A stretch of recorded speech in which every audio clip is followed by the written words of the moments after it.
आज की इस विचार गोष्ठी में उपस्थित सभी जयपुर के सम्माननीय नागरिक बंधुओं, मंच पर बैठे हुए आदरणीय श्री धूत जी, रोटरी क्लब के पूर्व प्रांतपाल महोदय, मैं आपके सामने भारत देश की आज की एक बहुत गंभीर विषय पर वार्ता करने की तैयारी में हूं। और वो गंभीर विषय क्यों है? क्योंकि हमारे देश में पिछले 10-12 वर्षों से, या भी कहें तो 15 वर्षों से, सरकार की ओर से बहुत बड़े पैमाने पर एक अभियान चलाया जा रहा है। वो है उदारीकरण, वैश्वीकरण, ग्लोबलाइजेशन, लिबरलाइजेशन। पिछले 10, 12, 15 वर्षों से जब से ये अभियान चल रहा है, इस अभियान को अगर मैं समझ पा रहा हूं तो ये ना तो ग्लोबलाइजेशन है, ना तो लिबरलाइजेशन है, ये भारतीय समाज का अमेरिकनाइजेशन करने की कोशिश हो रही है।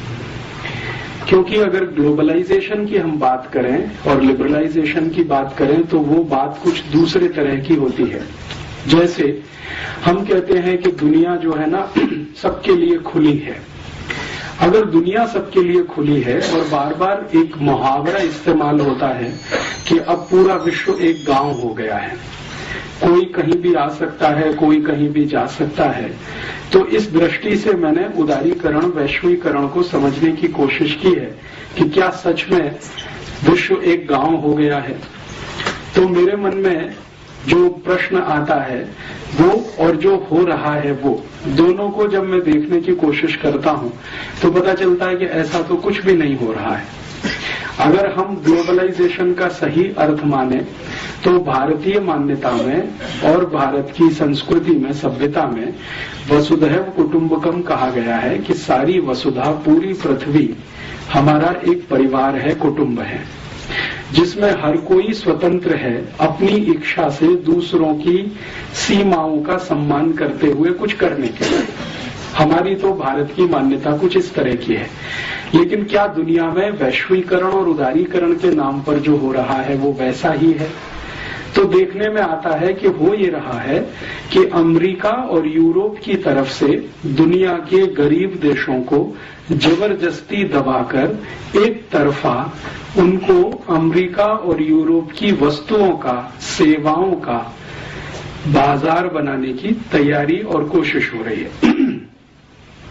जब हम सही वैश्वीकरण की बात करते हैं तो उसका मतलब यह है कि जिसके पास जो कुछ है, कहते हैं ना कि दुनिया में अभी भारत में हमारे वर्तमान प्रधानमंत्री डॉक्टर मनमोहन सिंह इस वैश्वीकरण, उदारीकरण के बहुत बड़े पैरोकार हैं और बहुत बड़े समर्थक हैं। वो हमेशा एक तर्क देते हैं कि दुनिया में सभी लोगों को सस्ती और अच्छी वस्तुओं का खरीदने का और उपभोग करने का अधिकार है। तो ठीक है, किसी देश के पास बहुत अधिक मात्रा में सस्ती और अच्छी वस्तुएं हैं तो वो दूसरे देश में जाकर उनको बेचे। लेकिन इसके विपरीत अगर किसी देश के पास बहुत अच्छा और सस्ता श्रम है तो वो भी किसी दूसरे देश में जाकर बेचे। एक तरफ वस्तुएं हैं, एक तरफ श्रम है और एक तरफ पूंजी है।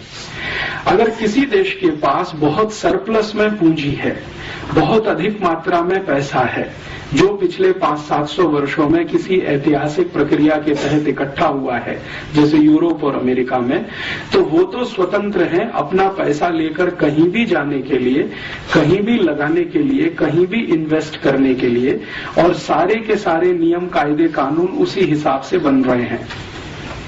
WTO की, विश्व व्यापार संगठन की, अंतर्राष्ट्रीय मुद्रा कोष और विश्व बैंक की जो शर्तें हैं वो कुछ इस तरह की हैं कि अमीर देश अपनी पूंजी को लेकर किसी भी देश में जाएं, कुछ भी उत्पादन करें, बिक्री करें और मुनाफा लेकर अपने देश में आएं।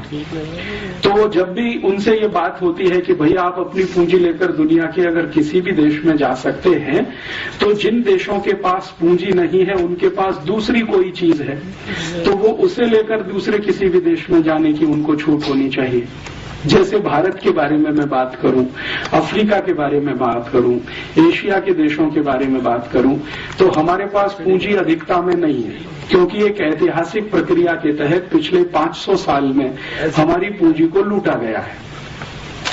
गुलाम बनाकर, कभी अंग्रेजों के द्वारा, कभी फ्रांसीसियों के द्वारा, कभी डच लोगों के द्वारा, कभी स्पेनिश लोगों के द्वारा समय समय पर हमारे देशों को, हमारे जैसे देशों को गुलाम बनाकर हमारी पूंजी को लूटा गया। तो हमारे पास तो सरप्लस में पूंजी नहीं है, लेकिन हमारे पास सरप्लस में श्रम है, लेबर है और स्किल्ड लेबर है। तो उदारीकरण में क्यों नहीं हमको इस बात की छूट होनी चाहिए कि हम हमारे अतिरिक्त श्रम को, अतिरिक्त लेबर को लेकर दुनिया के किसी भी देश में जाएं और उनको वहां हम काम पे लगाएं और उनके श्रम का जो मूल्य मिले वो भारत में लेके आएं। इसका अर्थ ये है कि हम हमारा दरवाजा अगर विदेशी पूंजी के लिए खोलते हैं तो अमेरिका और यूरोप के देशों के दरवाजे हमारे श्रमिकों के लिए क्यों न खुले। भाई जिसके पास जो सरप्लस है वो अपना बेचे बाजार में। तो यूरोप और अमेरिका के पास वस्तुओं की अधिकता है और पूंजी की अधिकता है, क्योंकि वो मास प्रोडक्शन वाले लोग हैं। तो अपनी वस्तु और पूंजी को लेकर अगर वो हमारे यहाँ आना चाहते हैं तो हमारे पास श्रम की अधिकता है क्योंकि जनसंख्या बहुत है। चीन के पास श्रम की अधिकता है क्योंकि जनसंख्या बहुत है। तो हमारे मजदूरों को उन देशों में जाने की खुली छूट होनी चाहिए। अर्थात किसी भी देश में भारत के मजदूरों को जाने के लिए वीजा एप्लीकेशन क्यों होना चाहिए ग्लोबलाइजेशन में। जब उनकी पूंजी हमारे देश में आती है और बिना किसी रोक टोक के आती है तो हमारे श्रम को उनके देश में जाने के लिए रुकावट क्यों होनी चाहिए। अमेरिका और अमेरिका समर्थक देशों में वीजा के लिए रुकावट क्यों होनी चाहिए। भारत के नागरिकों को दूसरे देशों में जाने के लिए वीजा की आवश्यकता क्यों होनी चाहिए, क्योंकि हमारे पास श्रम है, उनके पास पूंजी है।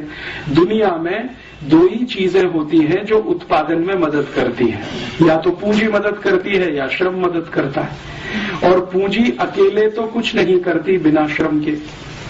बिना लेबर के पूंजी तो कुछ नहीं कर सकती, क्योंकि वो तो अपने आप में मृत वस्तु है, उसमें तो जान नहीं है, जीवित नहीं है। तो हमारे पास जो जीवित है वो हमारा श्रम है। तो हम हमारे नागरिकों को श्रमिक बनाकर करोड़ों की संख्या में अमेरिका क्यों न भेज दें। मान लीजिए हमारे 20 करोड़ श्रमिक हैं, अमेरिका उनको ले ले। हमारे पास 50 करोड़ श्रमिक हैं, यूरोप के देश उनको ले लें। तब हम उनके देश की पूंजी ले लें तो बात बराबर बैठती है और तब हम उसको ग्लोबलाइजेशन कह सकते हैं कि भाई तुम्हारे पास कुछ अधिक है तो तुम दे रहे हो, हमारे पास कुछ अधिक है तो हम दे रहे हैं तुमको। ये लेन देन अगर बराबर के स्तर पर होता है तब तो कुछ ठीक बैठता है और उसको हम ग्लोबलाइजेशन कह सकते हैं। लेकिन अभी क्या हो रहा है, वास्तविकता ये है कि हमारे श्रमिक अमेरिका ना जा सकें, यूरोप के देशों में ना जा सकें, उसके लिए इतने कठोर वीजा के नियम बनाए गए हैं कि आप आसानी से वीजा ले न सकें। भारत में हर साल 50 लाख से ज्यादा नागरिक अमेरिका के वीजा के लिए एप्लीकेशन देते हैं और उनमें से 45 लाख को एक ही बार में रिजेक्ट कर दिया जाता है।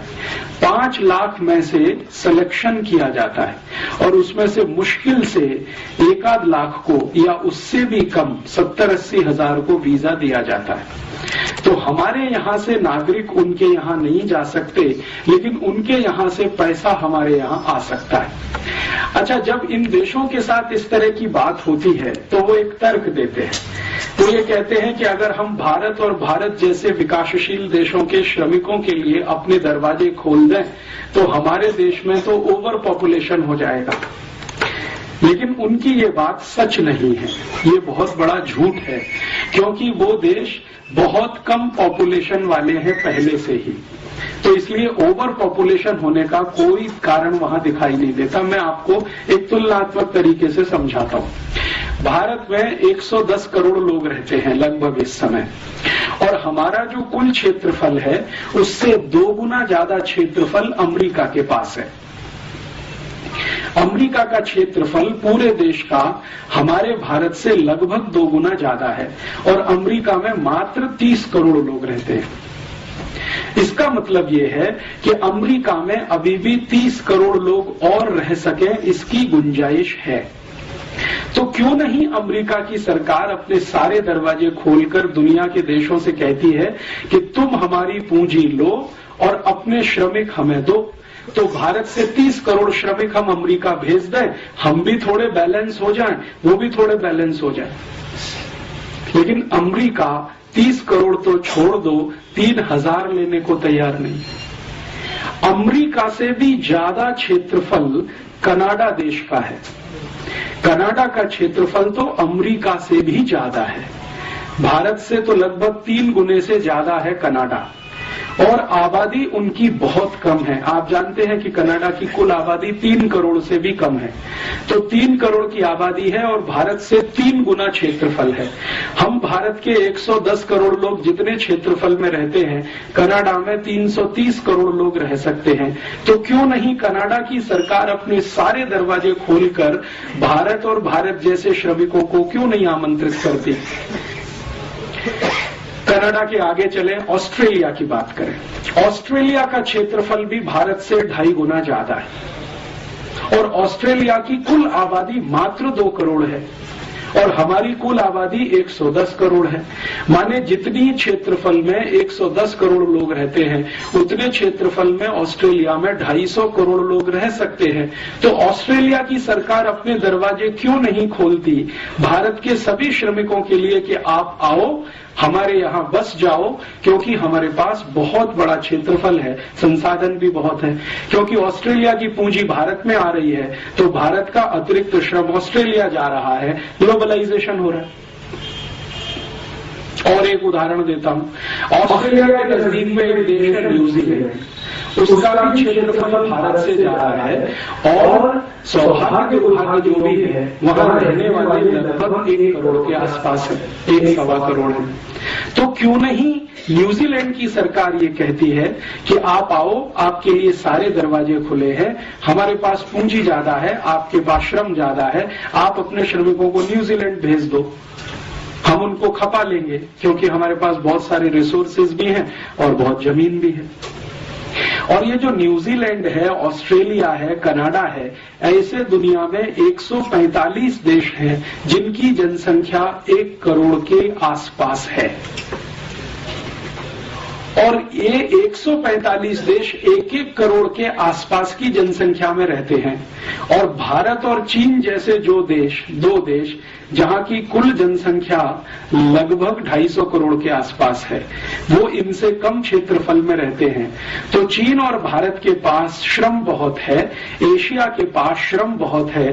तो एशिया के श्रमिकों के लिए यूरोप और अमेरिका के दरवाजे खुले, तो हम उनकी पूंजी के लिए अपना दरवाजा खोलें, तब तो बात बनती है ग्लोबलाइजेशन, उदारीकरण, वैश्वीकरण, जिसको हम ईमानदारी से कहें। लेकिन अभी क्या हो रहा है? अभी ऐसा नहीं हो रहा है। अभी जो हो रहा है पिछले 12-15 वर्षों से वो ये कि भारत के श्रमिक और चीन के श्रमिक, बांग्लादेश के श्रमिक या पाकिस्तान के श्रमिक यूरोप के देशों में घुस नहीं सकते। इतने कठोर वीजा के कानून पिछले 10-12 वर्षों में बनाए गए। और न सिर्फ कठोर कानून बनाए गए हैं, बल्कि बेईमानी भी शुरू की गई है। बेईमानी क्या शुरू की गई है? मैंने आपसे कहा कि 50 लाख हिंदुस्तानी हर साल अमेरिका के लिए वीजा एप्लीकेशन देते हैं, उनमें से 45 लाख को तो रिजेक्ट कर दिया जाता है। लेकिन आप जानते हैं कि वीजा एप्लीकेशन करते समय फीस देनी पड़ती है, और औसतन फीस अगर आप $500 मान लें, क्योंकि अलग अलग कैटेगरी के वीजा हैं और अलग अलग तरह की फीस है, तो हम सामान्य रूप से माने कि $500 की फीस एक एप्लीकेशन के साथ हमको देनी है, तो 50 लाख एप्लीकेशन में $500 का मल्टीप्लिकेशन कर लें। तो आप कल्पना करें कि हम हजारों, लाखों, करोड़ों डॉलर वीजा एप्लीकेशन फीस के साथ दे रहे हैं। तो जब वीजा हमारा रिजेक्ट किया जा रहा है, तो ईमानदारी के साथ हमारी फीस वापस होनी चाहिए। लेकिन अमेरिका की कोई भी एम्बेसी हमारी वीजा फीस को वापस नहीं करती है। इसका मतलब ये है कि अमेरिका की सभी एम्बेसियां पूरी बेईमानी के साथ इस देश को लूटने में लगी हुई हैं। ईमानदारी तो ये है कि अगर आप हमारा वीजा नहीं दे सकते तो फीस वापस कर दो और कह दो कि भाई आप अमेरिका जाने के लायक नहीं है। लेकिन हमारी फीस भी नहीं देते, पैसा भी रख लेते हैं, अपमान करके हमको एम्बेसी से निकाल भी दिया जाता है, फिर भी हम वहां लाइन लगा के खड़े रहते हैं। मैंने बहुत दुखद दृश्य मेरी आंखों से बार बार देखा है। दिल्ली, मुंबई, कलकत्ता, मद्रास में भारत के लोग गुलामों की तरह से अमेरिका एम्बेसी में वीजा के लिए लाइन लगाते हैं, जैसे भेड़ बकरियां लाइन लगाती हैं, और उनके साथ इतनी बदतमीजी और इतने अपमान का व्यवहार किया जाता है कि वो सुसाइड कर लेना वहां ज्यादा सम्मानजनक होता है। हर क्षण अपमान करते हैं। आपको इंटरव्यू के लिए बुलाया जाएगा और बहुत ही बदतमीजी के साथ आपसे सवाल किए जाएंगे। और सिर्फ इतना ही अपमान नहीं करते हैं, आप गलती से वीजा पा गए और अमेरिका के हवाई अड्डे पर पहुंच गए तो आपके कपड़े उतार सकते हैं और पूरे के पूरे उतार सकते हैं। और ये कोई साधारण आदमी के साथ होता हो तो हम चलो मान लेते हैं, लेकिन ये हमारे रक्षा मंत्रियों के साथ होता है, मुख्यमंत्रियों के साथ होता है। अभी थोड़े दिन पहले आप जानते हैं कि इस भारत देश के मध्य प्रदेश के मुख्यमंत्री श्री बाबूलाल गौर अमेरिका प्रवास पे गए और हवाई अड्डे पर सारे कपड़े उतरवा लिए। और श्री बाबूलाल गौर कहते हैं खुद कि मैं सिर्फ अंडरवियर पहने हुए था, बाकी सब उतारना पड़ा।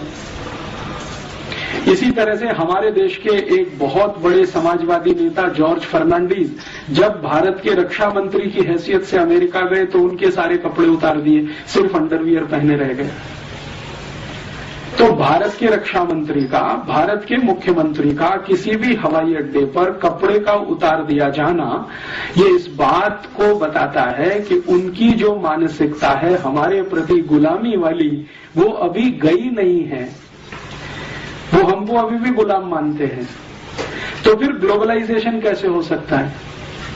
जो भी कुछ हो रहा है वो अमेरिकनाइजेशन ही हो रहा है। वहां से तो सब कुछ यहां आए, वहां की कंपनियां यहां आए, वहां की सेवा करने वाली संस्था यहां आए, वहां के विशेषज्ञ यहां आए, डॉक्टर्स आए, चार्टर्ड अकाउंटेंट्स आए, इंजीनियर्स आए, वहां के एडवोकेट्स भारत में आए, सब कुछ वहां का यहां आए। वहां की दाल आए, चावल आए, चना आए, मटर आए, वहां की सब्जियां आए, सब कुछ। यहां से कुछ ना जाए